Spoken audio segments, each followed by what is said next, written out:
McConnell, the president really lets him have it after the Obamacare thing fails in the Senate. What's up with McConnell from your point of view? Is he the leader of the opposition party?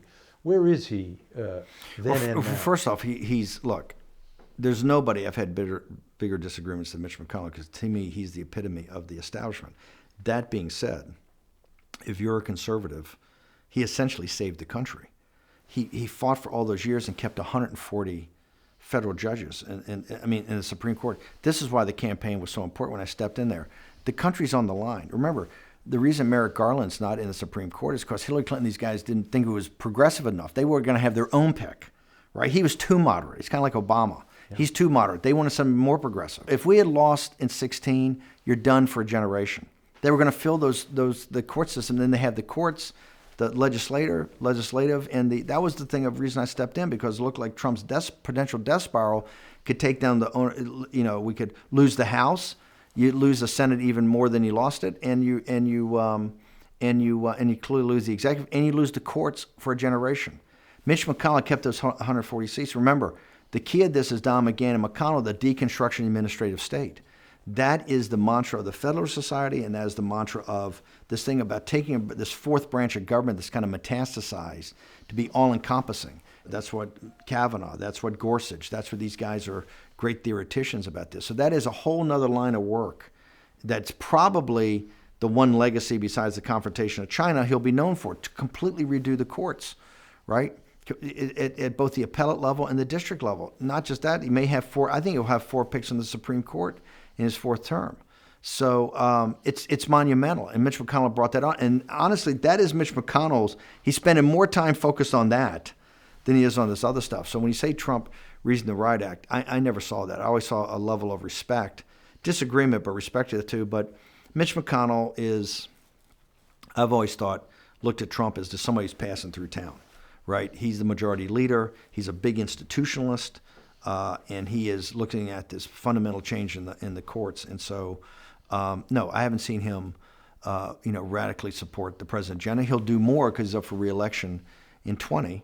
So he doesn't want to, some Tea Party opposition or some populist like Bevin did last time to try to go after him. Right. So no, but I haven't seen any. But I haven't seen, like on the emergency, it's outrageous to me that 12 Republican senators voted against the president on his core issue, particularly when over half of those guys are either in the Senate because of Trump. They pulled him across the finish line like Blunt.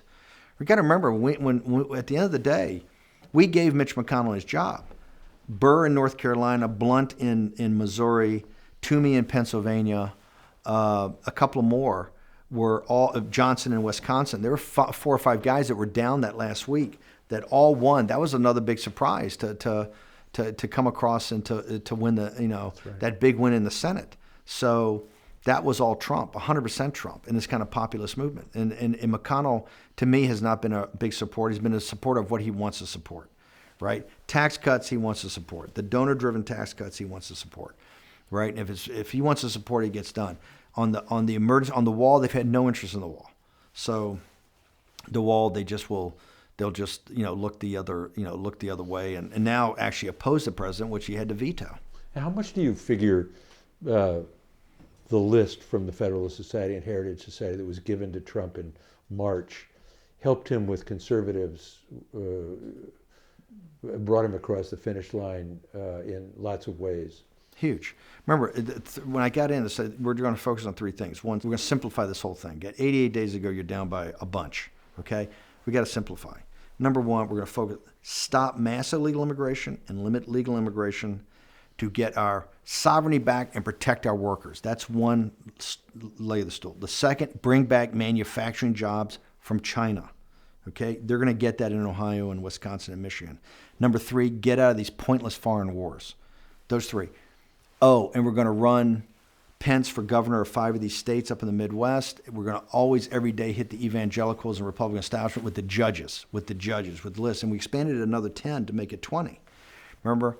If you go back to the spring of 2016, within 30 days of each other, 2 lists come out. The national security list slapped together by Corey Lewandowski, right, that has all the problems with Papadopoulos, all these other guys, this list, because the whole national security apparatus is never Trump.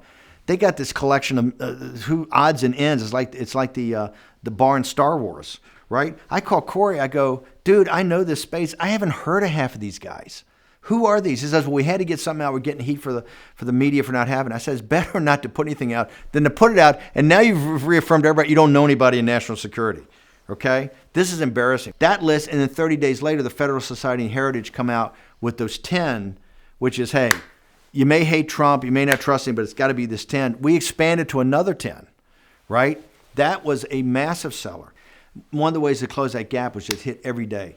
Hit the list. The judges. The judges are going to bring the Republican establishment back because they realize how fundamental this is and that was, so 2 lists within 30 days. One causes nothing but problems, right? The other is a solution, and I don't think he'd be president without that list. Whoever thought of the idea of it, I think it was McGahn and Leonard Leo, absolutely brilliant. And then we expanded and McConnell. And absolutely brilliant. Look, McConnell on the judges is golden. He will go down in history, in conservative history, of literally changing the court system. This is why we lost the 2018 election.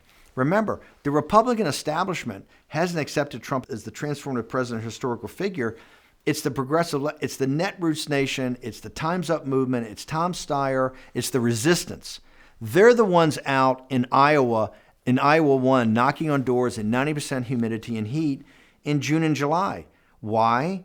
They understand that Donald Trump is going to be in their lives 10, 20, and 30 years from now. It's a Kafkaesque nightmare. This guy's never going away. And the one way I got to do it, I got to take the House of Representatives, because we're going to use that apparatus to weaponize Mueller and everything else, and we're going to have his head on a pike. That is where American politics is, and God bless them. They did it. You know how they did it? They did it like the Tea Party. They mobilized their forces. I kept telling them, we'd have conference calls right here in July, and I'm saying, hey, today in Iowa 1, they've had 500 people knocking on doors, doing voter registration, handing out literature, and trust me, in the last 60 days, we're going to be getting all those folks to vote, and we're going to lose. That's a House Freedom Caucus. I think it was Blum's district, right, blown out. Right? You could see these people working in the spring and the early summer of 2018 on exactly the things the Tea Party had done. Mobilization, getting people out. The reason is the courts and the deconstruction of the administrative state. The progressive left understood that under the hood, what was going on, besides all the signal in the noise, they got the signal, and it couldn't have been stronger.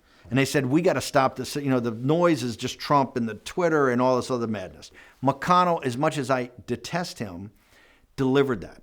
And that's what I think will be known for, this kind of Herculean effort not to roll over on Obama, to keep those 140 seats. And then it's one of the reasons we don't have any ambassadors. Remember, only half the ambassadors we've put up have been, we went through the first 2 years, they all got to be renominated. And the reason is all the time's been spent on the judges, because they realize the judges are permanent. Right. And that's where the focus has been. And I think he's done a magnificent job. And this is where real fundamental, Trump will be known, I think, in hindsight, on China and the courts.